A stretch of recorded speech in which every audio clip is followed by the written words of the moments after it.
সমস্যাটা হচ্ছে আমি নিজেই জানি না যে আদৌ মানে কি যে প্রয়োজনীয় আর কি অপ্রয়োজনীয়, সেটা প্রতিদিনকার চিন্তায় আমার পাল্টে পাল্টে যায়।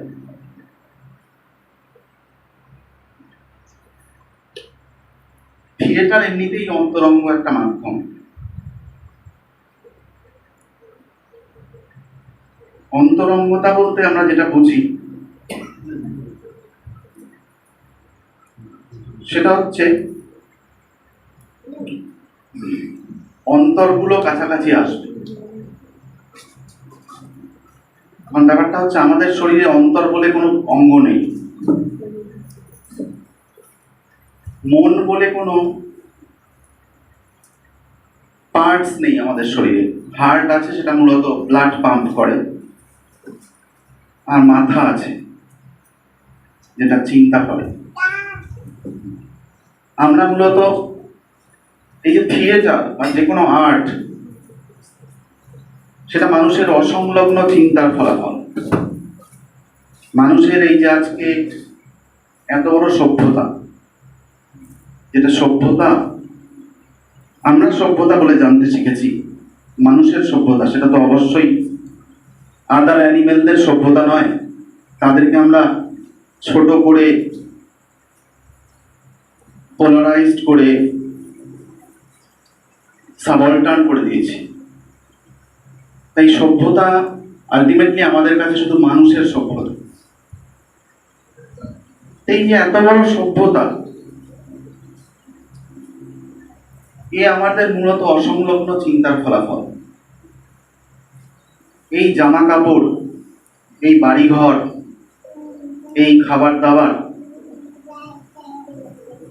এই সম্পর্ক, এই সংগঠন, এই সবই মানুষের বানানো, কিছুই স্বাভাবিক নয়। স্বাভাবিক শুধু জল, মাটি, বাতাস, আর শুধু এই নাইট্রোজেন কণাগুলো, আমাদের পার্সোনাল এক্সিস্টেন্স।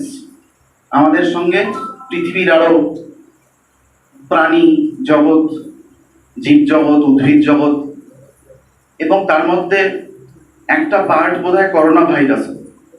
মানে করোনা ভাইরাসের অধিকার আছে এই পৃথিবীতে বেঁচে থাকার। এই পৃথিবীটাতে সে যখন এসেছে, এই পৃথিবীটা তারও। তাহলে আপনি বলবেন এই পৃথিবীটা মানুষের বলেই করোনা ভাইরাস এই পৃথিবী থেকে দূরে যাওয়া প্রয়োজন। তাহলে আমরা এই একটা ভাইরাস, যে কখনো জ্বর, কখনো জীব, আমাদের ভেতরে ঢুকে যে প্রাণ পায়, আবার তার পরিসর প্রসারিত করে, বৃদ্ধি করে, বংশ বৃদ্ধি করে, দ্রুত ছড়িয়ে পড়ে, তাহলে সে তো আমাদের অন্তরের কাছাকাছি আসছে। একটা ভাইরাস ভেতরে ঢুকে আসলে আমাদের নিকটস্থ হতে চায়, আমাদের ভেতরে ঢুকে পড়ে, আমাদের মনের ভেতরে, আমাদের শরীরের ভেতরে, ফুসফুসের ভেতরে ঢুকে পড়ছে, লিভারের ভেতরে ঢুকে পড়ছে। একটা জিনিস ঢুকে পড়ছে স্বয়ংক্রিয়ভাবে, তাকে আমরা শত্রু বলে চিহ্নিত করেছি। তার মানে অন্তরঙ্গতা যে সবসময় মিত্রতামূলক হবে, অর্থাৎ বন্ধুতামূলক হবে, তা তো নাও হতে পারে। তাই অন্তরঙ্গ থিয়েটার বিষয়ে যখন আমার কথা বলতে হয়, যেমন আমার কিছু নিজস্ব চিন্তা আছে, তাতে বন্ধুতা জিনিসটাকে আমি অ্যাকসেপ্ট করিনি কোনোদিন। আমি যেমন ব্যক্তিগতভাবে বন্ধুত্বে বিশ্বাস করি না। বন্ধুত্ব শব্দটা আমার কাছে সেলিব্রেশন অফ ডিসরেসপেক্ট। সম্পর্ক তো মানুষ ফ্রেমের মতো করে সাজিয়ে নিয়েছে সোশ্যাল স্ট্রাকচার অনুযায়ী। কালকেই প্রবীরদার একটা পারফরমেন্স ছিল, আমরা কাল চাকদাতে একটা জায়গায় ছিলাম। সেই পারফরমেন্সের শুরুতে ইভলিউশনের প্রাথমিক কথাগুলো থেকে ওই নাটকটাতে ঢুকে পড়েন প্রবীরদা। সেখানে কতগুলো কথা বলছিলেন, কি করে মানুষ সংসারে ঢুকলো, কি করে তার কৃষিকাজকে আঞ্চলিক করে তোলবার জন্য এবং তার উত্তরাধিকার পরবর্তী প্রজন্মে সাবমিট করার জন্য তারা সংসার তৈরি করলো, বিবাহিত জীবন, স্ত্রী, স্বামী, সন্তান, এইভাবে সোসাইটি তৈরি করলো।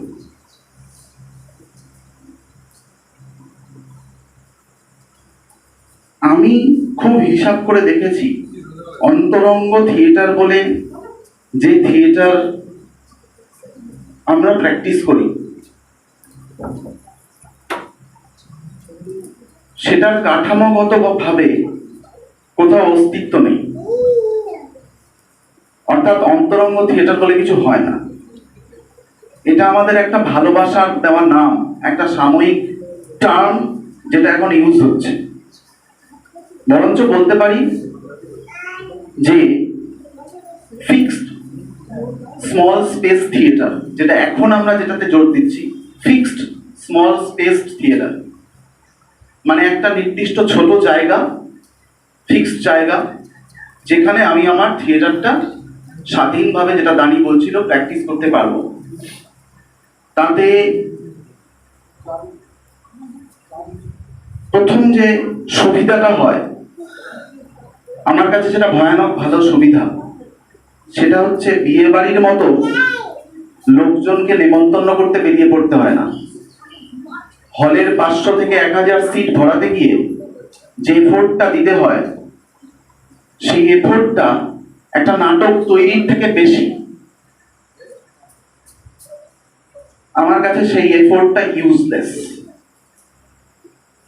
এখন সেই দিন নয় যে মানুষ দলে দলে কাতারে কাতারে বিয়ে বাড়ির মতো হলে ভিড় করে আসবে।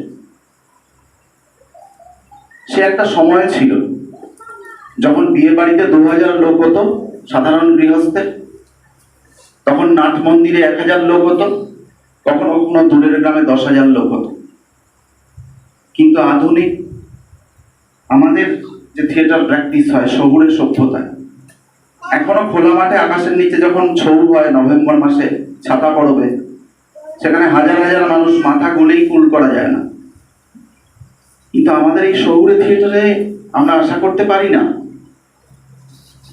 যে 1000 লোকজন এসে শোয়ে হল ভরিয়ে দেবে। তার ফলে ওই দায়টা আমার এই ফিক্সড স্মল স্পেস থিয়েটারে থাকছে না। এই স্মল স্পেস থিয়েটারে তারাই আসবেন যারা মনে করবেন আমি থিয়েটার দেখতে ভালোবাসি বা ইচ্ছা করছি। আমি ব্যক্তিগতভাবে মনে করি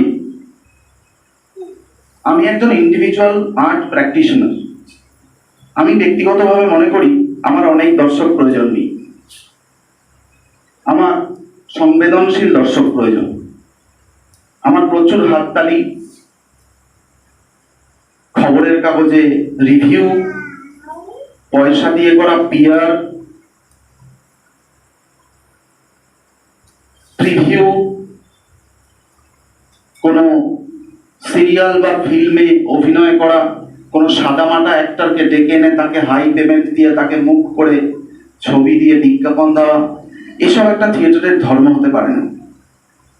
ওই যে আমার কাছে বেসিক্যালি এই থিয়েটারটার গুরুত্ব এখানেই, ওই যে একটা ফেক কাঠামোর থিয়েটার প্র্যাকটিস করে চলেছি আমরা, তার বিপ্রতি পেয়ে এই ফিক্সড স্মল স্পেস থিয়েটারটা দাঁড়িয়ে থাকে। এবং এই থিয়েটারটা এই কারণেই আন্তরিক হয়ে ওঠে যে যারা চাই তারা করছি, যারা চাই তারা দেখছি। জোর জবরদস্তি নেই, উন্নাসিকতা নেই, বিক্রি করা নেই।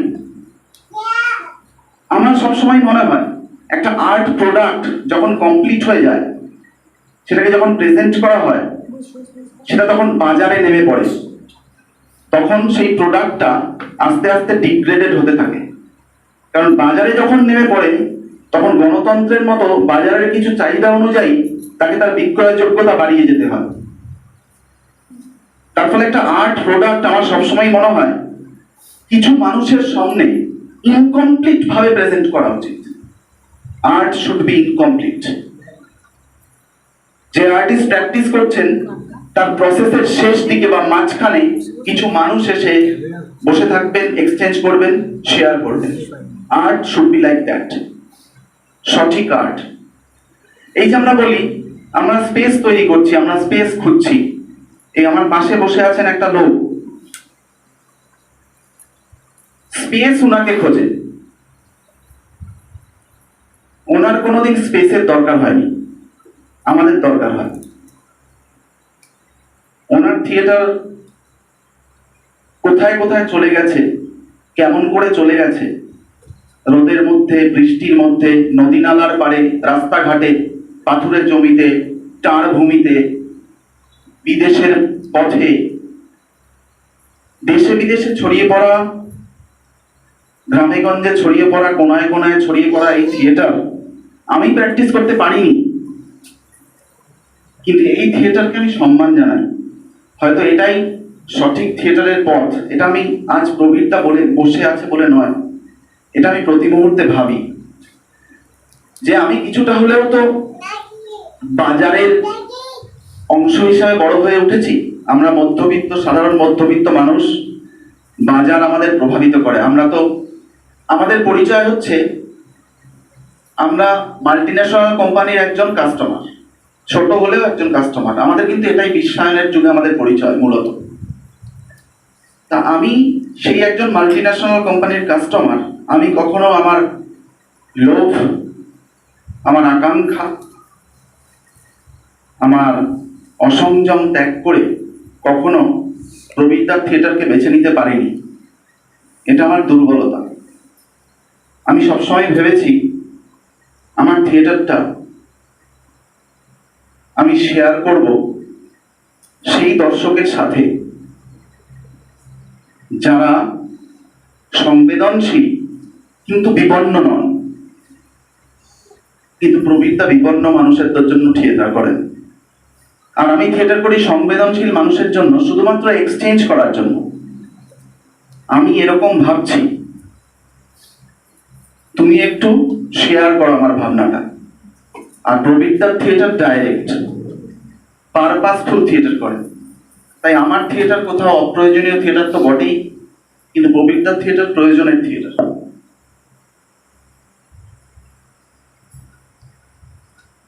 তাই অন্তরঙ্গ থিয়েটারের প্রয়োজনীয়তার চেয়ে বেশি বড় কথা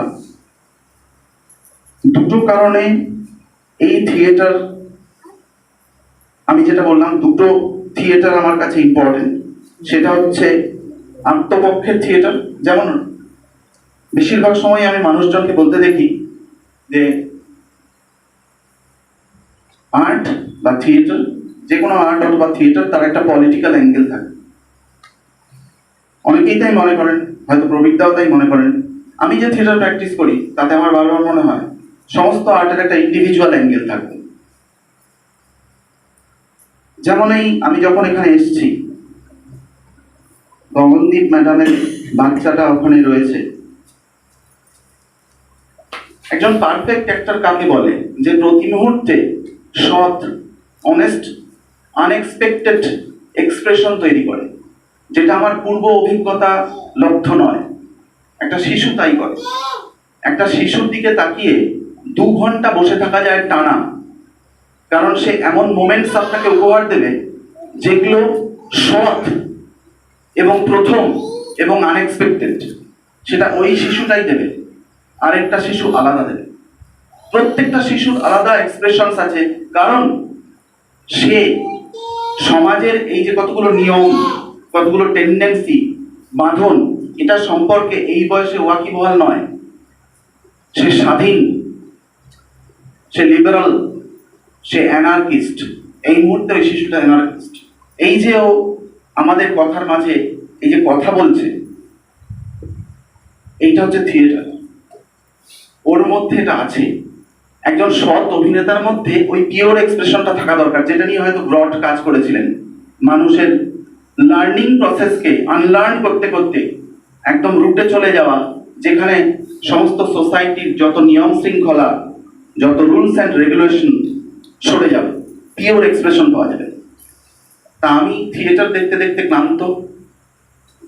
যে রিপিটেটিভ এক্সপ্রেশনকে, ফেক অ্যাক্টিংকে মানুষ অভিনয় বলে ভাবছে, repetitive content, repetitive motions, repetitive ছবি, repetitive scene, repetitive claps, repetitive everything আমাকে টায়ার্ড করে চলে।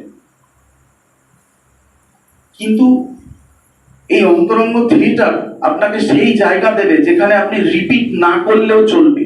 আপনার দায় নেই দর্শকদের ভালো লাগলো কি না লাগলো, আপনি এনার্জি করতে পারবেন। আপনি ইচ্ছা করলে এই জায়গাটার দেওয়ালে জল ছুঁড়ে মারতে পারবেন। আপনি ইচ্ছা করলে এখানে সবাইকে এক গ্লাস করে দুধ খাইয়ে দিতে পারবেন। আপনি ইচ্ছা করলে এখানে বাইরে থেকে চারজনকে ডেকে এনে ধরে বসিয়ে দিতে পারবেন, বলবেন এই স্পেসের মধ্যে তোমরা বসে বসে খাও, আমরা দেখবো। এগুলো এই স্পেসের স্বাধীনতা আছে। আপনি ভাড়া করা স্পেসে পারবেন না, ভাড়া করা দর্শকের সামনে পারবেন না। তারা পয়সা দিয়েছে, তারা পয়সার মূল্য ফেরত চাইবে। ওই প্রবীরদা বলেন গল্প থেকে আমি সরে এসেছি। তারা গল্প চাইবে, এন্ড চাইবে, স্টার্ট চাইবে, ক্লাইম্যাক্স চাইবে, রুটিন চাইবে। কিন্তু অন্তরঙ্গ থিয়েটার বলে যাকে অভিহিত করা হচ্ছে, তার সবচেয়ে বড় জোর বোধহয় এখানেই। সে অ্যানার্কি তৈরি করতে পারে, সে ট্রুথফুল হতে পারে, সে আনএক্সপেক্টেড হতে পারে, ওই শিশুটার মতোই। এটা আপাতত আমার কথা, পরে আরো বলবো। মাস্টার রয়েছেন, ম্যাডাম রয়েছেন, রবিতা বলুন। আমরা এইভাবে একবারে সবটা না বলে এই খানিক খানিক করে বলা, খানিক আপনারা বলুন, আবার তারপরে আমরা বলি, এমনি করে শেষ হয়ে যায়। তাহলে অনেক কথা হয়তো বলতে যেয়ে বলা হচ্ছে না, এক্ষুনি মনে আসলো না, পরে মনে পড়বে, সেই কথাগুলো তো আবার বলা যায়। এবং সেগুলো খুব জরুরি। আচ্ছা, এরপরে বাবুর সম্বন্ধে এত একমত হয়ে যায় সব সময়। আমরা অনেকগুলো সেমিনার করলাম, হ্যাঁ, আর ভীষণ একমত হয়ে যাই ওর সাথে সব জায়গায়, তাদের বেশি কথা। হ্যাঁ, ও আর আমার ছেলে আর এক আমাদের মধ্যে দুই ভাইয়ের মধ্যে একদম, এই দুজনের সঙ্গে মাঝে মাঝে আমার বন্ধুত্ব হয়, আবার খুব বন্ধুত্ব হয়। এই যে অন্তরঙ্গ থিয়েটার বলতে যাই বলি, নামটা একটা কাপের হ্যান্ডেল, কাপটা তুলতে গেলে একটা হ্যান্ডেল লাগে, সেই জন্য নাম লাগে। সেটা নাম দিয়ে বলা বোঝানোর জন্য। সেটা যাই বলুন, অন্তরঙ্গ বলুন, ওই স্মল স্পেস থিয়েটার বলুন, যাই বলুন, এইটা একটা ব্যাপার। ব্যাস একটা ছোট জায়গার মধ্যে কথা বলা, নিজেদের মধ্যে কথা বলা, এরকম একটা ব্যাপার। এই প্রয়োজনটা কিন্তু আধুনিক থিয়েটারে আমাদের অনেক আগে আরেকজন এটা এই প্রয়োজনীয়তার কথা অনুভব করেছে। তিনি স্বয়ং রবীন্দ্রনাথ ঠাকুর। তিনি তার নাচঘর লেখাটার মধ্যে এক জায়গায় লিখেছেন যে আমি একটা এমন থিয়েটার স্পেস চাই যেখানে খুব কম লোক বসতে পারে, কম দর্শক হবে, এবং সেখানে এমন থিয়েটারটা হবে, এমন নাটক হবে যা আগে কখনো অভিনীত হয়নি, ভাবাই হয়নি। এমন কিছু জিনিস হবে সেখানে, এবং সেখানে খুব যে প্রচুর দর্শক চাই না, খুব অল্প দর্শক, এবং সেই নাটকগুলো খুব বেশি দিন হবেও না, দু একবার হওয়ার পরে বন্ধ হয়ে যাবে, যে আবার নতুন নাটক হবে। এইরকম যদি একটা অবস্থা হয়, তাহলে আমার আবার নাটক লেখার ইচ্ছে লাগে, জানি এটা রবীন্দ্রনাথ বলছে। মানে তাহলে তিনিও তখন তার মতো করে ফেড আপ হয়ে গেছে, যে নাটকের ভালো লাগছে না। তা উনি প্রকাশও করেছেন বহুভাবে, চিত্রপট নিয়ে তার সব লেখা টেখাগুলোতে বারবার এক কথা বলেছেন যে ওই বিদেশি অনুকরণে আমরা যে থিয়েটারটা করছি ওটা আমাদের থিয়েটার না, এই থিয়েটার থেকে আমাদের সরে আসা উচিত, এই থিয়েটার আমাদের সঙ্গে যায় না, আমাদের নতুন থিয়েটার ভাবতে হবে। উনি চেষ্টাও করেছিলেন বিচিত্রাতে অনেকগুলো নতুনভাবে কাজ করার, পেরে ওঠেননি, কোথাও ওনাকে কম্প্রোমাইজ করতে হয়েছে। এই কথাটা আর একজন মানুষ খুব অনুভব করেছিলেন, যে আমাদের থিয়েটারটা যেখান থেকে বেরিয়ে আসা উচিত ছিল, যেখান থেকে উদ্ভূত হওয়ার দরকার ছিল, সেটা হচ্ছে আমাদের বাংলা যাত্রা। আমরা যাত্রাকে নেগেট করে দিলাম। আমাদের বাঙালিরা একটু সাহেব চাটা, চাটা কথাটা বললে ঠিক শব্দটা বলা, অ্যাকসেন্টটা বেরো গেল, সাহেব ঘ্যাসা না, সাহেব চাটা। সাহেবরা যা করে সেটি একমাত্র ধ্রুব সত্য বলে আমরা বিশ্বাস করি, সাহেব ছাড়া কিছু হয় না। ফলে সাহেবরা বলেছেন যে নাটকটা এইরকম, থিয়েটার এইভাবেই করতে হয়, এরকম বাক্সের মধ্যে এরকমভাবে আলোচনা মেকআপ করে, ড্রেস করে, এইরকম শেক্সপিয়ার বলছেন লোকজন আছেন, এরকম অনেক লোক আছেন যারা নাটক লেখেন, সেই সব নাটক করাটাই নাটক। এবং তারা আমাদের বিখ্যাত সেই মানুষ হেরাসিম বা গেরাসিম লেবেডাককে দিয়ে আমাদের সেসব শেখারেন, এবং তার পরবর্তীতে আমরা এই একটা থিয়েটারই প্র্যাকটিস করতে আরম্ভ করলাম, এটাকেই আমাদের থিয়েটার বলে মেনে নিলাম। আর আজকের যে ছেলেগুলো তারা জানেও না যে আরো কোনো থিয়েটার আছে, এটাই তো থিয়েটার, আবার থিয়েটার করতে। তারা এটা জানেন না। এবং সেই সময় খুব বাংলার, বিশেষ করে বাংলার জনমানসে, বাংলাতে সারা ভারতবর্ষে যাত্রা এবং যাত্রার মতো কম এরকম অনেকগুলো লোক সংস্কৃতির কাজ চলছিল। কোথাও ভবাই চলছে, কোথাও ওইদিকে ইয়াকসাগানা চলছে, আর কোথাও ওই প্রহ্লাদ নাটক চলছে, আমার যাত্রা চলছে, এরকম নানান জায়গায় নানান কিছু হচ্ছে। কিন্তু ভারতীয়রা সেটাকে নেগেট করবে, করে তারা ওই ব্রিটিশরা কী করছে ওটাই একমাত্র থিয়েটার বলে ধরে সেটি প্র্যাকটিস করতে আরম্ভ করে। এবং বাংলা থিয়েটারের যে মূল যে নাড়ি, রক্ত সঞ্চালনের যে নাড়ি, সেখান থেকে সরে গেল। যেমন করে মূল নদী স্রোতে বাঁধ দিয়ে আমরা খাল কেটে আর একটা নদী, নকল নদী তৈরি করার চেষ্টা করি, তেমনি একটা চেষ্টা হলো। ফলে মূল নদীটা শুকাতে আরম্ভ করলো এবং নতুন খালেও জল বেশি গড়ালো না। আমরা সে গল্পটা সবাই জানি, কাক আর ময়ূরের গল্প। একটা কাক ভেবেছিল আমি ময়ূর হবো, অনেকগুলো পালক লাগিয়ে ঘুরছিল। প্রথম দিকে সবাই ভাবতো যে হ্যাঁ হ্যাঁ কাকটা বড় সুন্দর হয়েছে, কি সুন্দর, ময়ূরের মতো দেখতে। তাদের নিয়মে পাখাগুলো পড়তে আরম্ভ করলো, কাকের আসল মুখে দিয়ে দিল। তখন বেচারি বড় কষ্ট, সে না থাকলো কাক হতে, না পারলো কাক হতে, না থাকতে পারলো ময়ূর হতে। এই যে অবস্থাটা, বাংলা থিয়েটার অবস্থাটা তো শুরু হয়। শিশির ভাদ্র যেটা বারবার বলেছিলেন যে আমরা এই ভুলটা কেন হচ্ছি, বারবার হচ্ছি, এবং উনি চেষ্টাও করেছিলেন, প্রাণপণ চেষ্টা করেছিলেন, কিন্তু পারেননি, একাত্তে লড়তে পারেননি। ফলে এই যে বাঙালি সমাজ তার নিজস্ব যে নাটক, নিজস্ব যে সংস্কৃতি, সেটাকে নেগেট করে একটা অন্য সংস্কৃতির মধ্যে ঝাঁপিয়ে পড়ল। এটা একটা অবস্থা গেল। দ্বিতীয়ত হচ্ছে সেটার ফলশ্রুতি যেভাবে আসতে আরম্ভ করলো আমাদের দেশে, সেটা হচ্ছে যে একটা নাটক তৈরি হলো, যেটা আমরা জানি একটা মঞ্চ ছাড়া নাটক হবে না। কলকাতা বা শহরে বলাই ভালো, প্রথমে কলকাতায় ছিল, এখন ছোট ছোট শহর তৈরি হয়েছে, নগরে, প্রত্যেক নগরে একটা করে শহর তৈরি হয়েছে, হল তৈরি হয়েছে, রবীন্দ্র, নজরুল, শিশির, নানান নামে তৈরি হয়েছে। সেই সবগুলোতেই একমাত্র নাট্যচর্চা হয়। মানে প্রতিটি শহরের মধ্যে আরেকটা শহর আছে, সেই শহরটাতেই নাট্যচর্চা হয়, আর সমস্ত লোক সেইখানেই ভিড় করে। তাহলে নাটক কোথায় হয়? ওই একমাত্র এই মঞ্চগুলোতেই হয়, আর কোথাও হয় না। এবং সেখানে বাজার তার নিজের প্রয়োজনে থিয়েটারটাকে চালানোর জন্য, থিয়েটারটাকে বিক্রির মডেল হিসেবে তৈরি করার জন্য তার নানান পন্থা আবিষ্কার করলেন যে কী করে সেল করা যায়, অনেক মানুষ যেন আসে, তারা যেন প্রচুর টিকিট বিক্রি হয়, প্রচুর পয়সা যেন আসে, সেইভাবে তারা এটাকে সাজাতে আরম্ভ করলেন। ফলে নানানভাবে থিয়েটার খুব ডেকোরেটেড হয়ে গেল। মূল যে জায়গা ছিল, যে কথা বাবু বলছিল একবারই, যে ডেকোরেটেড করতে যেয়ে তাকে নানান আভরণ চাপিয়ে আমরা ভারী করে দিলাম। তাতে একটা ছেলে, আমি চিন্তাবো না, 14 বার তাকে খবরের কাগজে তাকে প্রচার দিয়ে, তার ছবি দিয়ে, কি অভিনয়, কি হবে রে, ও কি একেবারে এমনি করে লিখে লিখে আমরা বিশ্বাস করতে আরম্ভ করলাম, হ্যাঁ এই ছেলেটা দারুণ, কি অসাধারণ। তার অভিনয় দেখা যায় না, বসে থাকা যায় না, কিন্তু শেষ স্টেজে উঠে হাততালি দিচ্ছি, ও গুরু কি করলে গুরু বলছি। আসলে আমাদের খাইয়ে দেওয়া হয়েছে যে তিনি আসলে এই অভিনয়টি একমাত্র মডেল, এটা কি মডেল বলে বলবে। এই যে মডেল তৈরি করে দেওয়ার একটা চেষ্টা, সেটা থিয়েটারে তৈরি হলো, এবং এইসব মডেলরা সে ধীরে ধীরে জায়গা দখল করল। সে নাটককারের ক্ষেত্রে হোক, সে অভিনেতার ক্ষেত্রে হোক, কি মেকআপ ম্যানের ক্ষেত্রে হোক, লাইটের ক্ষেত্রে হোক, সব ক্ষেত্রে এক একটা এরকমভাবে তৈরি করে দেওয়া হলো যে এইগুলো মডেল, এরা থাকলেই নাটক থাকবে, এরা না থাকলে কিন্তু হবে। এই যে একটা ধারণা তৈরি হলো, এই সবটা থেকে বেরোনো মুশকিল হয়ে গেল আমাদের থিয়েটার কর্মীদের। এটাকে চ্যালেঞ্জ করতে পারছে না, কারণ এটাকে চ্যালেঞ্জ করতে গেলেই তাহলে কি নাটক করবো, বাজারে নেবে কি না। একটা চালু কথা খুব খারাপ শুনতে লাগে, কিন্তু বলে এই এরকম একটা নাটক করবি, বাজারে খাবে তো। মানে বাজারে খাওয়ানোটা খুব বড় ব্যাপার, বাজারটা বড় ব্যাপার। যখনই আমি বাজার কথাটা বলছি, এর সঙ্গে ওতপ্রোতভাবে আরেকটা কথা জড়িয়ে যায়, ব্যবসা। বাজার মানেই বেচা কেনা, আমি কিছু বেচবো, তুমি সেটা কিনতে এখানে আসো।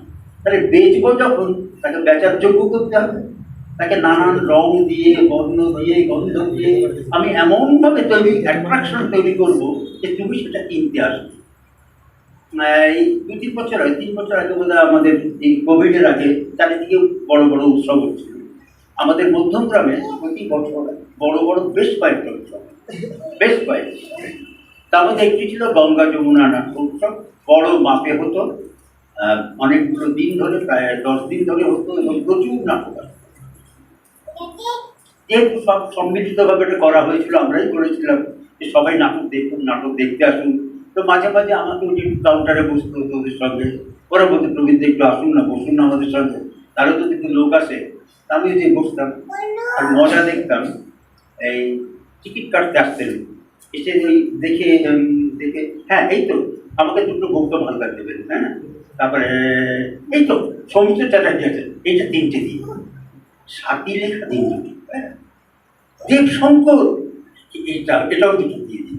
মানে কি নাটক, কোন দলের নাটক, এ পরিচালক ডাজন্ট ম্যাচ।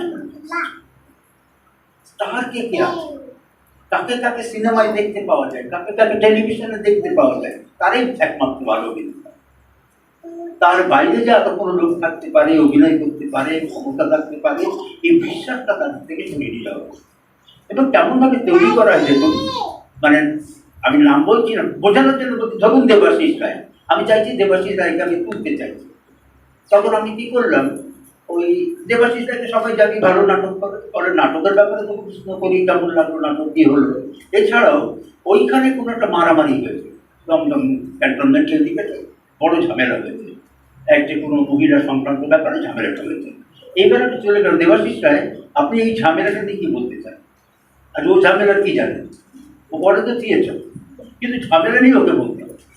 এমনিভাবে অন্যান্য বিষয়েও তাকে প্রশ্ন করে নানানভাবে হাইলাইট করে করে তাকে একটা মহামানবের মধ্যে জায়গায় দিয়ে গেলাম। এবং আপনারা দেখবেন বেশিরভাগ ক্ষেত্রে আনন্দবাজার এটা করে, ওরা কয়েকটা মডেল তৈরি করে থাকে। সেই মডেলে যখন যে কোনো প্রশ্নে তার এই মডেলের কাছে চলে যায়। ফলে এই যে তাদের এতদিনের পরিশ্রম, খাটাখাটনি, বুদ্ধি, এগুলো তো কাজে লাগে, সমাজের মধ্যে চলে আসে এবং সমাজ সেভাবে খুব প্রভাবিত হয়ে যায়। এবং আমরা যারা একটু ভাবনা চিন্তা না করে শুধুমাত্র ফলো করি, আমরা আরো বিপদে পড়ে যাই। আমরা সেই গাড্ডায় পড়ে সেই পথটাই অনুসরণ করি, আর নতুন পথে কখনো আসি না। ফলে ওই যে ব্যাপারটা তৈরি হয়েছিল সেটাই এগোতে থাকে। কিন্তু তারও তো একটা শেষ আছে, কোথাও একটা শেষ হয়। সেই শেষ হতে হতে আপনারা যদি খেয়াল করেন, আমি বলছি কোভিড নয়, কোভিডে তো 3 বছর কি 5 বছর আগের থেকে যদি দেখেন, আপনারা তখন দেখবেন হলের ট্রেন্ড কিন্তু উল্টো। তখন কিন্তু দর্শক হচ্ছে না, হলে দর্শক যাচ্ছে না, তখন কমপ্লিমেন্টারি ভরাতে হচ্ছে, স্কুল কলেজে কমপ্লিমেন্টারি দিতে হচ্ছে, একটাতে বলা হচ্ছে যত কটা কমপ্লিমেন্টারি লাগে নিয়ে যায়, হল ভরা, এবং তাতেও হল করছে না। তখনই 2-1টা দল ভাবলো এইভাবে কলকাতায় যে এত টাকা খরচা করে যদি হল না বলে, লোকে না দেখে, তাহলে আমাদের মধ্যে একটু অন্য কিছু ভাবা উচিত। তখন তারা এসে নিজেদের স্পেসে এরকম স্পেস তৈরি করে, তার উপর নিজেদের জায়গাতে আঞ্চলিক, যেমন আমাদের গোবরডাঙ্গা 2 আসিস, তখন তাদের হল কল্পনা। এরকম আরো কিছু জায়গা তৈরি হলো যেখানে আগেই এরকম ধরনের স্পেস তৈরি হলো, সংকটটাকে কোথাও একটা ভবিষ্যতে আসতে পারে ভেবে। তার পরবর্তীতে কবিরা তৈরি হলো, তখন আরো বেশ কয়েকটা স্পেস তৈরি হলো, দেখা দেখি যে আর ওইভাবে করতে পারবো না, অত বড় মতো যেতে পারবো না, বরং তার এখানেই থাকি, এখানেই করি, ইত্যাদি করে এগোতে লাগবে। এই একটা বাইরের থিয়েটার এবং তার প্রভাব এই পর্যন্ত আসে। আর একটা থিয়েটার কিন্তু আমাদের দেশে ওই রবীন্দ্রনাথের চিন্তাধারা অনুযায়ী ওটা চলছিল, চোরাস্রোতে ছিল, ফলগুর মতো প্রবাহিত হচ্ছিল না দেখতে পাওয়া জায়গা দিয়ে। বেশ কিছু লোকজন তারা তাদের মতো করে থিয়েটার করছিলেন সারা ভারতবর্ষে। আমি যেমন একজনের নাম বলবো, সর্দার গুরু শরণ সিং, তিনি পাঞ্জাবের হিমাচল প্রদেশ, সর্দার গুরু শরণ আমি বলি আমার বাবা ছিলেন, এক বাবা, আমার 3-4টে বাবা আছে, 3 একটা বাবা। তো এই বাবা কি করে সারাদিন গ্রামে গ্রামে ঘুরে ঘুরে থিয়েটার করতো, এক দিনে 3টে করে শো করতো, সেটা শিক্ষণীয় ব্যাপার। ওই গ্রামের মানুষ তাকে খাওয়াতো, ওই 5 বছরের টিম ছিল তাদের, তারা খাওয়াতেন, তারাই শো অর্গানাইজ করতেন, তারাই আলু পটল তুলে দিতেন, তারাই যদি 5 টাকা দিতেন, সেই টাকাতে চলতো। 3টে শো করার পরে দেখা গেল তাদের টিমের সবাই পরিবহন করেছে, পেট ভরে খেয়েছে এবং হাতে মিনিমাম 300 টাকা করে দিয়ে গেছে সেই সময়। জিপের ভাড়া ফাড়া সব দিয়েছি এবং তার খুব আনন্দের জীবন মানে করছে, অতিবাহিত করছে। এবং তারা যে নাটকগুলো করতেন খুব সোজাসুজি পলিটিক্যাল। এইখানটা আমি বাবুর সঙ্গে দ্বিমত এখানে। আমি পলিটিক্যাল থিয়েটারই পছন্দ করি, আমি পলিটিক্যাল থিয়েটার ভাবি, কারণ আমি বিশ্বাস করি পৃথিবীতে যা কিছু ঘটে, এই যে প্রদীপটা জ্বলছে, এই যে প্লাস্টিকের ফুল, এর পেছনে রাজনীতি আছে, রাজনীতি ছাড়া কিছু হয় না। তাহলে সবটাই যখন রাজনীতি দিয়ে হয়, তাহলে আমিও স্পষ্টভাবে বলতে চাই, yes, I am also very political person. আমি যা কিছু ভাবি, যা কিছু বলি, সবটা পলিটিক্যাল। আমি পলিটিক্যাল সিদ্ধান্ত নিই। তো এইভাবে সরকার রবীন্দ্রনাথ সিং এমন একজন, তেমনি কেরালাতে বেশ কিছু লোক ছিল, তেমনি বেশ কিছু লোক ছিল উড়িষ্যাতে, পাঞ্জাবের আরো কয়েকটা জায়গাতে কিছু কাজ হয়েছে, এরকম নানা জায়গায়, আমাদের বেঙ্গলেও কিছু কাজ হয়েছে। নানান জায়গায় কিছু মানুষ, তারা খুব বড় না, কিছু মানুষ এইভাবে কাজ করছিল এবং খুব আধুনিকভাবে থিয়েটারে যে লোকটাকে আমরা চোখের সামনে দেখতে পেলাম, যিনি না আসলে আমার অন্তত জন্ম হতো না, তিনি বাদল সরকার। তাকেও আমরা দেখেছি কীভাবে কাজ করছে, সমস্ত কিছু ছেড়ে দিয়ে একটা অন্যভাবে কাজ করার চেষ্টা করবে। এই যে কাজগুলো হতো বা এখনো হচ্ছে ধরুন, তা আমরা করছি, বা আমাদের আগামী প্রজন্মকে, পরবর্তী প্রজন্মেরও বেশ কিছু ছেলে আছে যারা এখন কাজ করছে। কেন করছে? তারাও তো এইখান দিয়ে এসছে, তারা জানে বাজার কি, যারা জানে, তারা পুরোনো দিনের থিয়েটারের কথা জানে, কি করে ওখান থেকে থিয়েটারটাকে বিক্রির চেষ্টা করা হচ্ছে সব জানে। জেনে শুনেও তারা কেউ বিকৃত হলো না হয়ে তারা এইভাবে থিয়েটারটা কন্টিনিউ করে যাচ্ছে। ম্যাড্রাসের বেশ কিছু গ্রুপ আছে যারা এখানে কাজ করছে, হায়দ্রাবাদের বেশ কিছু গ্রুপ আছে, ব্যাঙ্গালোরের একটা গ্রুপ আছে যারা এখানে কাজ করছে, এখনো কাজ করছে। তাহলে এই লোকগুলোর কাছে বাজারটা বড় কথা, এই লোকগুলোর কাছে বড় কথা হচ্ছে একটা আদর্শ, এটা একটা ফিলোসফি। যারা নাটক করতে এসছে একটা দর্শনের ভিত্তি, যে আমি নাটকটা করবো ঠিক এই কারণে। প্রত্যেকটা মানুষের একটা কাজ হচ্ছে, একটু পলিটিক্যাল, এই কারণে আমি নাটক করবো। একটা ধরে রাখুন, একবার শেষ করে দেবেন। এই কারণে নাটক করবো, তারপরে তার এই নাটক যদি করি, তাহলে সেই নাটক কাদের জন্য? এ আমার দর্শক হবে, রেফারেল অডিয়েন্স কে? আমি কি শহরের মানুষদের টার্গেট করছি? আমি কি ছাত্রদের টার্গেট করছি? আমি কি গ্রামের মানুষদের টার্গেট করছি? আমি কাদের টার্গেট করছি? নাকি শ্রমিকদের টার্গেট করছি? তাহলে আমার টার্গেটেড অডিয়েন্স আমাকে ভাবতে হবে কাদের জন্য করছি। তখন আমি ভাববো তাহলে তো নাটকের বিষয়বস্তু। আমি গ্রামে ঠিক করলাম, গ্রামে যাবো, একটা গ্রামে যে নাটক করবো, সেখানে আন্তিগুলি নিয়ে কিন্তু আপনি করতে জানে না, কিন্তু আপনাকে পরিচয় দিতে হবে, তার রুটের জিনিস না, তার নিজস্ব জিনিস। এমনিভাবে আমার সেটাও ভাবতে হবে যে কোন নাটক বিষয় আমার কি না। এর তারপরে কন্টেন্ট, আপনার যে নাটকের যে কন্টেন্ট, সেই কন্টেন্ট আপনাকে ডিরেক্ট করবে কোন স্পেসে বলা উচিত এই নাটকটা। এটা কি লোকজনের মাঝে বলা উচিত, না এটা ছোট ঘরে বলা উচিত? এক একটা কথা এক একভাবে বলা যায়। জনসভা করে হাজার হাজার মানুষের সামনে একটা কথা বলা যায়, আর জনসভা করার পরে কি করে নির্বাচনটা পরিচালনা করতে হবে সেটা নিয়ে ছোট ছোট মিটিং করা হয় পাড়ায় পাড়ায় কর্মীদের দিয়ে, ওটা আর একটা মিটিং। এইটা আমার মনে হয় সেই মিটিং, এটা আর একটা মিটিং হয়, ভেতরে ভেতরে 1:1 কথা হয়, সবার সঙ্গে ধরে ধরে কথা হয়, কি কাজ করতে পারা যায়, সেটা আর একটা মিটিং। ওই যে তোমরা লিখেছো কি, মনের সাথে মনের কথা, আশিতে মনকে দেখা, আয়না ঘরে এসে, এই যে মন দেখার ব্যাপারটাই তো এক জায়গা মানুষ দিয়ে বলে অল্প লোক লাগে। তার এটা প্রথম ক্রাইটেরিয়া হচ্ছে, যদি এরকমভাবে কাজ করতে হয় খুব ইন্টিগ্রিটভাবে ভেতর দিয়ে, তাহলে একটু কম লোক হয় না। যে কারণে আমি কোনোদিনই আমার নাটকে বেশি দর্শক পছন্দ না হয়, আমার মনে পানি যাবে কাছে, আমি তার মানুষ। আমাকে যখন উদ্যোক্তারা ডাকে, আমি আগে থেকে বলে দিই এর বেশি দর্শক কিন্তু আমি চাই না। গতকাল একটা নাটক দেখেছে, আমি সেটা 30টা দর্শক চাই, তার বেশি চাই না, একদম চাই না। আর একটা নতুন কাজ করেছি, সেটাতে আমি বলেছি 20 জন চাই, 20 জনের বেশি লোক চাই না। মানে কখনোই আমার দর্শক সংখ্যা যদি খুব বেশি হয় সেরকম নাটকে, তাহলে তো 200 পাই, খুব বেশি আমি আর সহ্য করতে পারি না। এবং আর একটা হয়, প্রতিশোধীও করতে পারি না, কারণ ওইভাবে আমি দেখেছি যে একটু সময় কবে দেখবেন আপনারা, দুটো তিনটেতে শো করবে, সেই গ্রুপে সন্ধ্যেতে আবার শো করবে, হয়তো সেই গ্রুপটা সকালেও শো করেছে, একই গ্রুপ 3 বার শো করছে, একই নাটক করছে। আমি ভাবি কি করে করে দেবো, কি করে সম্ভব? কারণ একটা নাটক করতে গেলে একটা অভিনয়তে প্রস্তুতি দরকার, ভয়ঙ্করভাবে প্রস্তুত হতে হবে। আমি সবটা গিয়ে নিজেকে প্রস্তুত করলাম, হতে পারে ওটা 5 মিনিটের নাটক, হতে পারে 1 ঘন্টার নাটক কি 2 ঘন্টার নাটক। আমি নিজেকে তৈরি করেছি সারাদিন, তৈরি করে গুছিয়ে আমি যখন নামলাম, আমি যখন কাজ করলাম, শেষ করলাম, আমি তো এক্সস্টেড, আমার সবটা দিয়ে আমি কাজ করি। তারপর যদি বলেন এটাকে আবার করতে হবে, সম্ভব? আমি কি মেশিন নই? তাহলে আমাকে তো আবার রেস্টোর করতে হবে এনার্জিকে, আমাকে আবার পরিশ্রম করতে হবে, আমাকে আবার নিজেকে তৈরি করতে হবে। আমি রোবটের মতো, মেশিনের মতো করতে পারি না। তা যদি করি ডিসরেসপেক্ট টু অ্যাক্টিং। আমি সকল একটা চাই না, আমি ওই অ্যাক্টিংকে বিশ্বাসও করি না, আমি ওই সকল বাকিকেও চাই না, আমি তাতেও বিশ্বাস করি না। মন থেকে, প্রাণ থেকে বেরিয়ে না আসতে পারলে হবে না। আমি দলে আমার ছেলেমেয়েরা খুব জানে, আমি ওয়ার্কশপ করতে গেলে বলি অভিনয় করবি না, অভিনয় করলে কিন্তু বিয়ে করে দেবে।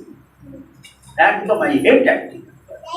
যা প্রাণ থেকে বেরিয়ে আসে, হৃদয় থেকে উৎসারিত হয়ে, ইনসিডেন্ট একটা ফাউন্টেনের মতো, হ্যাঁ, ঝর্ণা ধারার মতো, তখন আমি অভিনয় বলিও না। আমি জানি তো খুব শুরুতে আমি নিজে অ্যাক্টিং করতাম, ওরা দেখেছে, আমি খুব ভালোবাসতাম অ্যাক্টিং তখন। আর এখন আমার অ্যাক্টিং একদম ইচ্ছা করে, কারণ তো তুমি আমি পারি না, আমি ফেল করি না। অ্যাক্টিং করে সোজা দিন না, তার থেকে অনেক সোজা ডিরেক্টর হয়। কোনো কাজ নেই, খালি বলে দেবে এটা করে চলে আসে। এইবার তারা খেটে খুটে 2 ঘন্টা খেটে এসে করবে, আমাকে দেখাবে কিচ্ছু হয়নি, এই ভুল হয়েছে, ওই ভুল হয়েছে, তাই ভুল হয়েছে, আবার ভুল নিয়ে আসে। তারা মানে খেটে খেটে শেষ হয়ে যাবে, আমার আর পছন্দ হচ্ছে না, যতক্ষণ আমার পছন্দ না হতে করে যেতে হবে। একটা খুব মানে কি বলবো, টায়ারিং প্রসেস এবং একটা লম্বা process. I believe in process, I don't believe in product. ফলে আমার থিয়েটারের প্রসেসটাই বড় কঠিন, সেই প্রসেসটা যদি দীর্ঘ সময় থাকতে হবে, কারণ আমিও তো খাটছি, আমার তো মাথায় কিছু নেই। এবারে একটা পুজো আমি আমাদের সঙ্গে করছি হাত মিলিয়ে, তাতে কি করবো আমি জানি না, 60 জন পারফর্মার আছে। আগামীকাল থেকে তার রিহার্সাল আরম্ভ হবে, 19, 20, 21, 22 তারিখে ইউনেস্কোর লোক আসবে, দেখাতে হবে কি করবো আমি নিজে করতে। একটা মোটামুটি ভাবনা আছে, ছক আছে, কারণ আমি তো প্রসেসেই আছি, আমি তো ভেদে ফেলিনি যে কি হবে। ওই যখন ভাবনাটা আছে, বা লোকগুলো আসবে, তাদের ফেলবো, দেখবো কতটা কাজ করছে না করছে, কাটবো, ছিঁড়বো, ভাঙবো, এমনি করতে করতে যাবে। আর ওটা আনএন্ডিং প্রসেস। যদি বলেন 22 তারিখে ঠিক শেষ করে দেবেন, হয় না। আমি যেটা নাটক করি, যারা আমার নাটক নিয়মিত দেখেন তারা জানেন, তারা প্রথম শো একরকম দেখেছেন, দ্বিতীয় শো আর একরকম হয়ে গেছে, তৃতীয়টা আরো অন্যরকম হয়ে গেছে। এটা পাল্টাতেই থাকে, পাল্টাতেই থাকে। যখন দেখি আর ওটা পাল্টানো যায় না, তখন ওই গুলোটা ফেলে দেবো, তার কাজ হবে না, আমার আর কিছু করার নেই ওখানে। আর যে নাটক পাল্টাতে পারি না, সেই নাটককে আমাকে দিচ্ছি কেন, কোনো নাটক করেছি না, যে কি একটা নাটক করলাম শেষ হয়ে গেল, আর পাল্টাতেই পারছি না, তখন ওটা কোনো প্রয়োজন নেই আমার। ফলে নিজের কাজে সবসময় ডিস্যাটিসফাইড থাকাটাই হয়। If you don't have any crisis in your life, I'm requesting you, create some crisis for yourself. Unless you create crisis for yourself, you cannot go on. You cannot proceed. ফলে সংকট তৈরি করতে হবে। ওই যে কোথায় বললাম যে এই ঘরটা একটা সংকট তোমার কাছে, এই সংকটটাই তোমার চাই, এই সংকটই তোমাকে উত্তরণের পথ। তো যাই হোক, তার একটা ইন্টিমেট স্পেসে এসে আমরা একটা অন্যরকম থিয়েটার করতে আরম্ভ করলাম, ভাবতে আরম্ভ করলাম। পরবর্তীতে এই যে দর্শনের কথা বলছিলাম, এই দর্শনের মূলটা হচ্ছে, তাহলে থিয়েটার একটা অভিনয় করা যায় না, থিয়েটার একটা স্বতঃস্ফূর্ত ব্যাপার, থিয়েটার একটা প্রাণ থেকে নিঃসরিত হবে একটা ব্যাপার, এবং সেটা আসে আমার চিন্তা, আমার সততা, আমার নিষ্ঠা, আমার কমিটমেন্ট, এইখান থেকে সেই ব্যাপারগুলো তৈরি হয়। তার মানে এটা একটা সাধনা, প্র্যাকটিস যাই বলো, এটা একটা সাধনা। সেই সাধনার জন্য নিজেকে তৈরি করতে হবে। কীভাবে? শরীর ছাড়া সাধনা হয় না। যাহা নেই ভাণ্ডে তাহা নেই পরিমাণ। শরীর একমাত্র দিতে পারে। আজকাল মোদিকে ব্যঙ্গ করি, যোগ করতে ইয়োগা ইয়োগা বলে ব্যঙ্গ করি, কিন্তু চারিদিকে ইয়োগা স্কুল অলরেডি গোপনে প্র্যাকটিসে করছে। আমি সেসব দিকে ওইসব যাচ্ছি না, কিন্তু যোগার একটা ব্যাপার আছে। যোগাটা কি সাধনা তো? আমি সেই যোগা করুন না করুন, বিয়োগা করুন, আমি তাতে বলছি না, কিন্তু প্রত্যেকের একটা সাধনা থাকা দরকার, নিজস্ব প্র্যাকটিস থাকা দরকার। আমি এইভাবে নিজে প্র্যাকটিস করি। যে প্র্যাকটিসটা কিসের প্র্যাকটিস? আমি নিজেকে নিজে চিনতে চেষ্টা করি। আমি আয়না ঘরে ঢুকতে চাই, আমি আয়না ঘরে আমি আমার আয়নার মুখোমুখি দাঁড়াতে চাই। যদি আমার জিজ্ঞেস করেন এই এতদিন থিয়েটার করে কি পেলেন, কি পেলেন জীবনে বলুন, কি উদ্ধার করেছেন আপনি থিয়েটার করে? আমি সত্যি বলছি, কান ধরে আপনাকে স্বীকার করবো, আমি কিচ্ছু করতে পারিনি থিয়েটার, কিচ্ছু করতে পারিনি, কোনো ভালো কিছু করতে পারিনি। একটা হয়েছে, আমি প্রতিদিন আয়নায় দেখতে দেখতে আমি নিজেকে দেখতে পাচ্ছি, তা সম্পূর্ণ না। এবং দেখছি আমি কত মিথ্যা, আমার কত ভুল, আমি কত জিনিস পারি না, আমি আয়না দেখে দেখেছি। আর সত্যি সত্যি একজন হোলি অ্যাক্টরের মতো, পারি কিনা জানি না, I try to be holy actor. আমি চেষ্টা করি একে একে করে আমার যে গল্পগুলো তাকে এলিমিনেট করতে। এই যে এলিমিনেশন, এটা আসলে রিজেকশন। আমি রিজেক্ট করতে আরম্ভ করি। সবাই যখন অ্যাকসেপ্ট করতে আরম্ভ করে, আরো চাই বলে, আমি তখন বলি আর চাই না, আর চাই না, আর চাই না। আমার দর্শক বেশি চাই না, আমার নাটক দামটাম আমি চাই না, আমি একটা শো চাই না, আমি কম শো করবো, আমি বছরের দখলে 4টে শো করবো, আমার শো করবো না, আমি চাই না, আমার দরকার নেই, আমার নাম খেতে চাই না, আমাকে আমার ছবি দিল টিভিতে আসুন, আমার দরকার নেই। এই জায়গাতে চলে যাওয়ার চেষ্টা করা একটা, যে আমার খুব কম চাহিদা, খেতে তো হবে, না খেতে বাঁচবো না, কতটুকু কম খেয়ে গেল। আমি চৈতন্যের শিষ্য, জানেন তো? আমি বলি আমার থিয়েটারকে আমি নাম দিয়েছি সহজিয়া থিয়েটার। আমার বইটার নাম হচ্ছে সহজিয়া থিয়েটার। তো কেন ওই চৈতন্যদের সহজিয়া পন্থায় বিশ্বাস করি। আমি হয়তো দুটো কথাই যাচ্ছি না, তাই ওপর বলছি, উনি সহজিয়া পন্থায় বিশ্বাস করেন। উনি বৈষ্ণব ছিলেন, সহজিয়া পন্থা ছিল, উনি মাধবরী করেছিলেন। উনি বলতেন জমানো কোনো অর্থ থাকবে, আমি আজটা ভিক্ষে করে পেলাম সেটি আমার খাবার, এটা জমিয়ে রাখবো না, কালকে আমরা নতুনভাবে ভিক্ষা করবো, নতুনভাবে খাওয়া পাবো, যেটুকু যুদ্ধ তাই কোনো কিছু জমানো নেই, তুমি দিয়ে যাও, খালি দিয়ে যাও, তোমার নিজের কিছু। এই যে জায়গাটা বৈষ্ণব ধর্ম, তাই সেভাবেই বৈষ্ণব ধর্ম চলে। সেইভাবে এই থিয়েটারের একটা বৈষ্ণব ধর্ম, সহজের ধর্ম পালন করা হয়, যে আমি কতটা ছাড়তে পারি, যেই করাটা ছাড়তে পারি, সেইটা করতে করতে এমন একটা নিষ্ঠার জায়গায় পৌঁছানো যায় যে সেই নিষ্ঠার জায়গা থেকে থিয়েটার চলে যায়। আপাতভাবে তার হয়তো মানে নেই, আপাতভাবে তাকে ভালো লাগে না, আপাতভাবে তা হয়তো কিছু অর্থ করিয়ে কোনো কাজ করে না, কিন্তু সেটা করে একটা মনে শান্তি দেয়, এটা ভালো লাগে। সব কবিতায় কি জল পড়ে পাতা নয়, এমন কি কবিতা নেই যে আমার ইচ্ছে তোমার রঙের বর্ণ হলো সবুজ, তুমি হলো লাল, এটি হবে না। এই যে অন্যভাবে কথা বলা, অন্য ধরনে কথা বলা, অন্য ধরনে চিন্তা করা, এটা কতটা করছি আমরা। এই থিয়েটার বাধ্য করে সেইভাবে চিন্তা করি। এগুলো যদি আমি সেই বাইরে যা হচ্ছে সেইটাই যদি ডিকটেশন করি, তাহলে তো লোকে এখান থেকেও তার ইন্টারেস্ট হারিয়ে চলবে, তো ওখান থেকে একই জিনিস করছে। কিন্তু এখানে এসে যদি মনে হয় ঠিক কি হলো বলতে কি তোমরা বুঝতে পারলাম না, কি লাগলো। আমাকে বহু লোক জিজ্ঞেস করেন এই যে আপনার নাটক করেন সবাই বোঝে, তা আমি তাদের প্রশ্ন করি, আচ্ছা আমি একটা করে স্কুলে আমি তো বললাম আপনি আপনার কি মনে হয়? আমি তো বুঝেছি, আমি বলছি অন্যদের কথা, তাই বলি কেন অন্যদের দায়িত্ব নিচ্ছিলাম অকাল, আপনি নিজের দায়িত্ব নিন, আমি নিজে বুঝেছি, অন্যদের দায়িত্ব নেবেন না প্লিজ, তাদের সমস্যা হয় আর কি। আপনি এই যে আপনার যে মনে হলো আপনি তো বুঝেছি, হয়তো দেখা যাবে আপনি সম্পূর্ণ বোঝেন। যদি আমায় জিজ্ঞেস করেন আপনি কি বুঝে করেছিলেন, আমিও উত্তর দেবো আমি সবটা বুঝি, আমিও সেটা বোঝার চেষ্টায় আছি।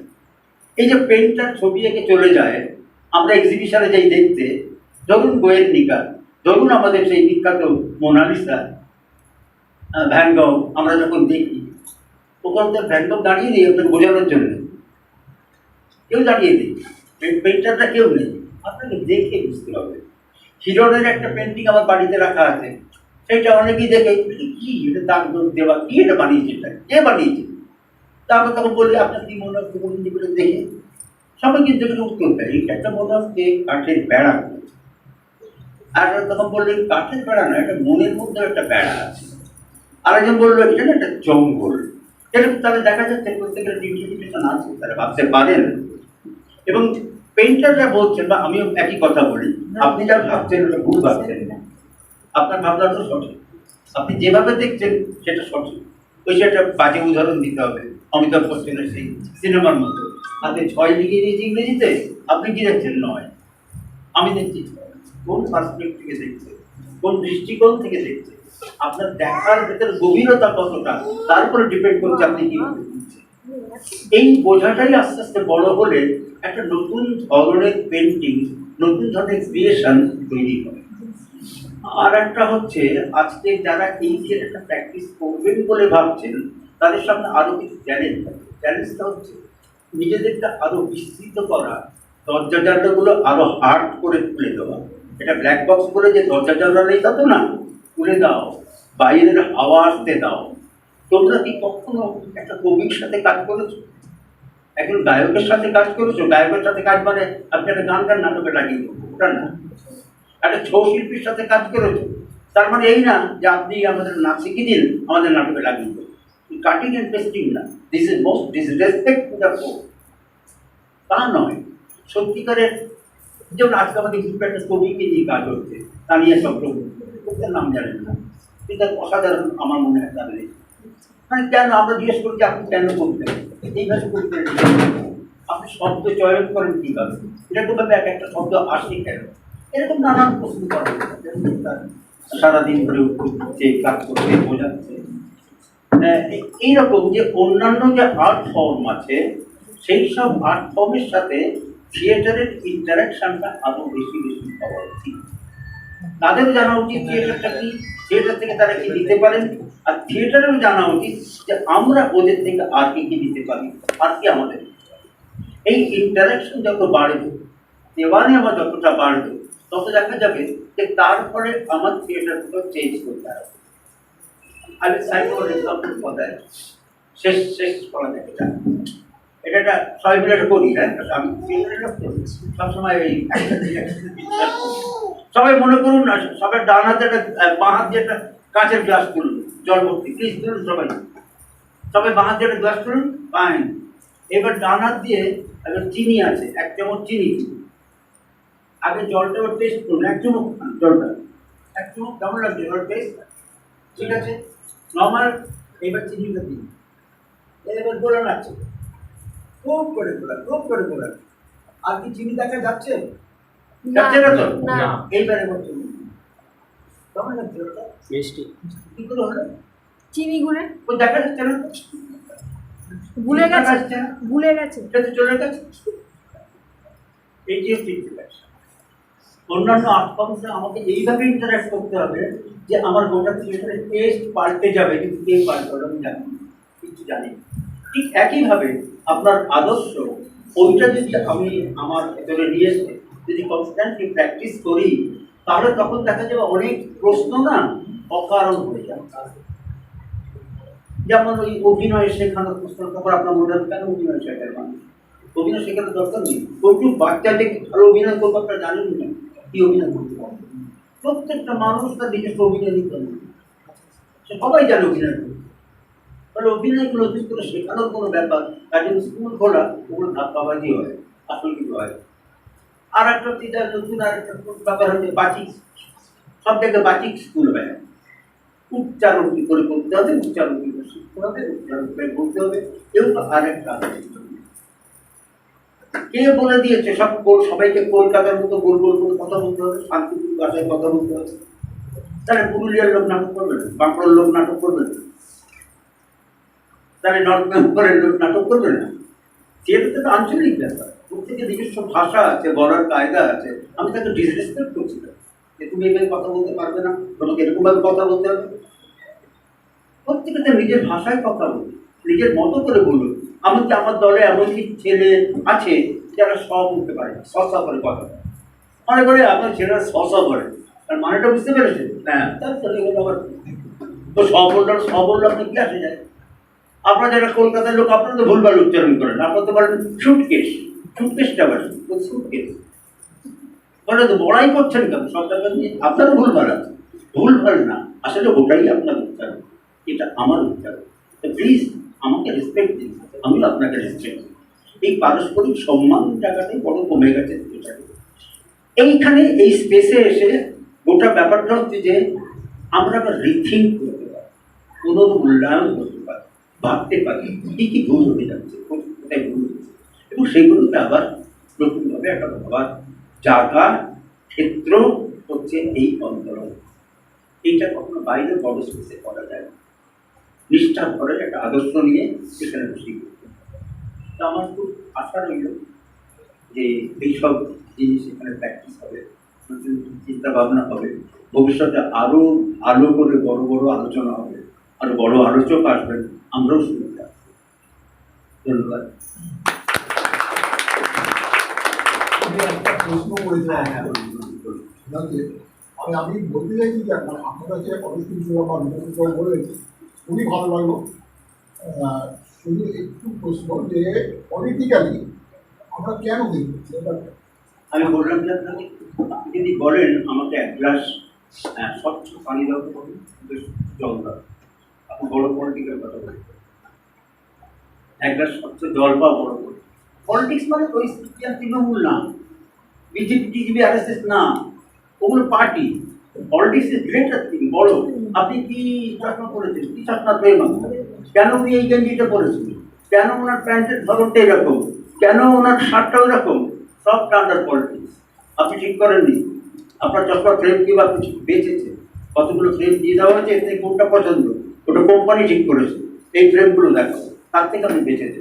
এই টি শার্ট আগে যেমন দর্জির কাছে পুজোর আগে আমরা যেতাম ছোটবেলায়, অর্ডার দিতাম, হ্যাঁ এরকম ঘর বানাও, আমার দুটো পকেট চাই, কিন্তু দাবি করতাম। এখন শুধু নেই, এই গেঞ্জি টানানো আছে, যাবেন যে পছন্দ করবেন, এইটা আমার লাগবে, এইটা 10টা দেওয়া আছে, মধ্যে একটা আপনি পছন্দ করতে পারেন। আপনার কোনো চান্সই দিচ্ছি না আমি, আপনাকে কিভাবে ঘোরাবো আমি জানি। আগে আমাদের প্যান্ট ছিঁড়ে গেলে আমরা লজ্জায় কি করে পকেট ঢাকবো, হাতটা ঢেকে ঢেকে পালাতাম, প্যান্টটা ছিঁড়ে গেছে। এখন সেই যে গরিবই আনা, সেটাও স্টাইলের মধ্যে ফেলে দিই। এখন ইচ্ছে করে প্যান্ট ছেঁড়া বানানো, ছেঁড়া ছাড়া প্যান্ট পরে, এমন ছেঁড়া সে দেখা যাচ্ছে না। আমি আবার বলি, আরে এসব আপনি সেখানে আমরা সবাই চাঁদা করে আপনাকে প্যান্ট কিনে দিচ্ছি, সেটা করুন। আচ্ছা, এরকম আমাদের মধ্যে ঘুরে বেড়াতে দেখতে বড় খারাপ। ফ্যাশন তৈরি করে দেওয়া হচ্ছে। কাল যদি শাহরুখ খান দেখা যায় পেছনে এতখানি কেটে ঘুরে বেড়াচ্ছে, কোনো সিনেমা করেছে, তাহলে ইয়ং জেনারেশন পেছনে এতটা কেটে কেটে প্যান্ট কেটে ঘুরে বেড়াচ্ছে। এই ট্রেনটা তৈরি করে পলিটিক্স।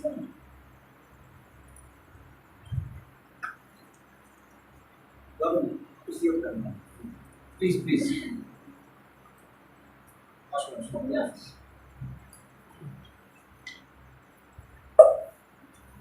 আসলে আমি সত্যি মানে শুনতেই এসেছিলাম, আর দুজনের কথা শুনে কিছু আসলে সত্যি বলতে ইচ্ছে করছে না। মানে তো বিস্তৃত ভাবে ইন্টিমেট স্পেসকে যে আমরা শুনতে পেরেছি, এটাই একটা খুব ভালো লাগছে। তাও আমি ছোট্ট দুটো কথাই বলবো। প্রবীরদা ওই গুরুশরণ সিং ওনার কথা মনে করিয়ে দিয়েছেন। তো তার সাথে সাথে আমার যেটা মনে পড়ছে, আমি পাঞ্জাবে থিয়েটার করেছি, তার সাথে সাথে হরিয়ানাতে যা থিয়েটার করেছি, ওই এক্সপিরিয়েন্সটুকু আপনাদের সাথে শেয়ার করছি ওই স্পেস নিয়ে। মানে আমরা ওই যে কথা দাদা বলেছেন যে মানে কন্টেন্ট আর স্পেস কিভাবে, মানে আমাদের কন্টেন্টটাই কিভাবে আমাদের স্পেসকে প্রভাবিত করছে। মানে স্পেস মানে কন্টেন্টই বলে দিচ্ছে, মানে আমি কি নাটক করতে চাইছি বা কি কথা বলতে চাইছি, নাটকটাও ছেড়ে দিই, মানে আমি গিয়ে দর্শককে কি কথা বলতে চাইছি ওটাই ডিপেন্ড করছে যে আমি কোন জায়গা গিয়ে করব। তো ওই গুরুশরণ বাজি যেটা করতেন, যে মানে গ্রামে গঞ্জে গিয়ে করতেন, খুব পলিটিক্যাল করতেন, ওটা দাদা বলেইছেন। তো ওনার থিয়েটারকে যেটা উনি নিজেই নাম দিয়েছিলেন থাড়া থিয়েটার। তো থাড়া মানে পাঞ্জাবের একটা শব্দ, থাড়া মানে হয় যে কোনো একটা উঁচু জায়গা। মানে ওই যে স্টেজের কথা আমরা বলি না, যে মানে স্টেজ লাগবে, নাটক করার জন্য স্টেজ লাগবে, তো উনি এটাই বলতেন যে স্টেজ লাগবে, ঠিক আছে, তো স্টেজ তো যে কোনো জায়গাকে আমরা স্টেজ করে নেব, মানে তার জন্য যে স্টেজ বলতে একটা বড় অডিটোরিয়ামে গিয়েই স্টেজ করতে হবে, সেটা তো কোনো মানে নেই। আর আবার ওই যে উনি যে কথাগুলো বলছেন সে তো গ্রামের লোকজনের জন্য বলছেন, তো সেখানে গিয়ে আগে একটা কি অডিটোরিয়াম তৈরি করতে হবে, তার মানে একটা স্টেজ লাগবে, ঠিক আছে, উনি মানে কতগুলো কি বলে ইটা রেখে দিতেন, মানে ওটাই হয়ে যেত ওদের স্টেজ। আর ওটা না থাকলেও এমনি মানে এই যেমন একটা কাপড় নিচে লাগিয়ে দিয়েছেন, এটাই হয়ে গেল স্টেজ। তো চারদিকে অডিয়েন্স আছে, তিন দিকে অডিয়েন্স আছে, সেটা উনি আলাদা করে কোনো নাম না দিয়ে ওইভাবে নাটকটা করেছেন, আর কত সুন্দরভাবে করেছেন দাদা বলেছেন। তারপর হরিয়ানাতেও আমি কিছুটা মানে হরিয়ানা জ্ঞান বিজ্ঞান সমিতির সাথে যখন নাটক করতাম, তো আমরা যখন গ্রামে যেতাম, এবার ওখানেও স্টেজ বলতে তো কিছু হতো না গ্রামে। আবার এই যে পলিটিক্যাল ব্যাপারটা আমরা একটু আগে শব্দ নিয়ে কথা বলছি, মানে পলিটিক্স কিভাবে কাজ করে, মানে ওরা নাটক, একটা গ্রামে নাটক ডাকা হয়েছে, এবার ওই গ্রামে কিন্তু নাটক যারা দেখেছে ওরা হয়তো যে কাস্টের লোক, ওটা হয়তো মানে ছোট্ট কাস্টের লোক, তো ওখানে কিন্তু বাকিরা আসবে না, বা উল্টোটাও হতে পারে, মানে যদি আপার কাস্টের লোকেরা নাটকটা ডেকে রেখেছে, তারপর মানে ওরা এই জায়গায় স্পেসের যে পলিটিক্সটা, মানে স্পেসটাই ওরা এইভাবে, মানে ওটা না যে ওরা বলবে যে না তুমি এখানে আসবে না, তুমি এমনিতে মানে গ্রামে আগে থেকেই একটা হয় না যে মানে এই পাড়ায় ওরা যাবে না, এই পাড়ায় ওরা যাবে না, তো ওরকম ওরা স্পেসটাই এভাবে বেচে আমাদেরকে দিয়ে দিত যে অন্যরা আসতে পারবে। তো ওখানে গিয়ে আমাদেরকে আবার স্পেসটা বেছে নিতে হতো যে না এইরকম একটা স্পেস আমাদের লাগবে যেখানে সবাই আসতে পারে। সিমিলারলি এই জিনিসটা হতো মানে জেন্ডার হিসেবেও, যেমন ওদের যেখানে পঞ্চায়েত হতো, ওরা ওই জায়গাটা আমাদেরকে দিয়ে দিত নাটক করার জন্য, কিন্তু ওখানে আবার মহিলারা আসতে পারবে না, তো আবার মানে ওরা একটা প্রবন্ধ করে রেখেছে, কিন্তু ওই প্রবন্ধটা আমাদেরকে আবার নতুন করে করতে হবে, আবার নতুন করে যখন করছি ওরা হয়তো আমাদের জন্য একটা স্টেজ করে রেখেছে, সো কল্ড স্টেজ, কিন্তু আমরা গিয়ে আবার যেটা করতাম যে মানে হয়তো ওই চাকা গাড়ি যেটা হয়, রেড়ি আমরা বলি, বাংলায় কি বলে জানি না শব্দটা, রেড়ি, দুটো রেড়িকে জুড়ে দিয়ে তার উপরে একটা মানে জায়গা করে দিতাম যার উপরে অ্যাক্টররা পারফর্ম করবে। তো এইরকম জায়গা, আর মানে তার জন্য এইরকম আমরা মানে এই জায়গার যে পলিটিক্স, স্পেসের যে পলিটিক্স, এটাই হতো মানে আমাদের দিক থেকে পলিটিক্স এটাই হতো যে এইরকম একটা স্পেস কিভাবে আমরা বাঁচবো যাতে সবাই যেখানে যেতে পারে, মানে কাস্টের কোনো বার যেন না থাকে, বা জেন্ডারের কোনো বার যেন না থাকে, যেখানে মহিলারা যেতে পারে, যেখানে লাপার লোয়ার কাস্ট সবাই যেন আসতে পারে। আবার অনেকেরা যারা আসতো না কোনো কারণে, মানে আজকে নেই, অন্য কোনোদিন একটা আড্ডা যদি হয়, আমি ছবিগুলো আপনাদেরকে যদি দেখাই, আপনারা সত্যি মানে দেখে হয়তো বুঝতে পারবেন, মানে এই একটা জায়গায় নাটক হচ্ছে, আবার চারদিকে যারা মানে ওদের মানে বাড়িগুলো থেকেই এত ভিড় করে নাটক দেখছে, ওরা আসতে পারছে না কোনো কারণে মানে কারণ আমি বলে দিয়েছি, এবার যদি ওরা আসতে পারছে না কিন্তু ওখান থেকে ওই যে ভিড় কিন্তু উপর থেকে দেখা যাচ্ছে। তো এই যে স্পেসের পলিটিক্সটা, আবার এই ইন্টিমেট স্পেসেও যখন আমরা চলে আসি, মানে এত কাছাকাছি যখন আমরা দর্শকের চলে আসি, ও তার একটা পলিটিক্স বোঝা বা ওই রকমের নাটক করা, ওটাও একটা সত্যি বড় চ্যালেঞ্জ। তো ওই চ্যালেঞ্জটা মানে দানিদা নিয়েছেন এটা খুব ভালো লাগছে, আর এই চ্যালেঞ্জটা আমাদের সবাইকে এখন নিতেই হচ্ছে, কারণ মানে ওই মানে পিটার ব্রুক তো অনেক আগে ওই যেটা দাদা বলছিলেন, মানে একটা মডেল তৈরি করে দেওয়া, তারপর মানে দর্শকরাও জানে আচ্ছা এখানে হাততালি দিয়ে দেব। তো ওই ডেড থিয়েটার অনেক আগেই ডেড হয়ে গেছে, শুধু আমরা হয়তো মানছি না। তো ওটা মেনে আমরা এই ধরনের স্পেস গুলো যে তৈরি করছি, এটাকেই মানে এগিয়ে যাওয়া বলতে পারি আর কি।